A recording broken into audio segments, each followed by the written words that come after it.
Hello friends, આજે આપણે બનાવવાના છે બ્રેડ પકોડા, જે મોસ્ટ ઓફલી બધા લોકોના ફેવરિટ હોય છે અને ખાવામાં બહુ સ્વાદિષ્ટ લાગે છે। તો ચાલો આપણે આજે બ્રેડ પકોડા બનાવીએ। જોઈ શકો છો કેવા મસ્ત બન્યા। તેલ પણ જરાય નથી રહેતું આની અંદર। કડાઈમાં તેલ લઈ લીધું છે, જીરું નાખી અને ડુંગળીનો વઘાર કરી દેવાનો। પછી આદુ મરચાં નાખી અને આપણા રેગ્યુલર જે મસાલા નાખતા હોય એ મસાલા નાખી અને સરસ રીતે પકાવી લેવાનું।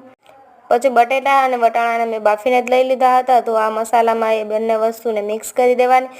ઉપરથી ધાણા નાખી દેવાના। મસાલો બનીને રેડી થઈ ગયો છે। પછી ચણાનો લોટ અને મેંદાનો લોટ બે એક સરખો માપમાં લેવાનો।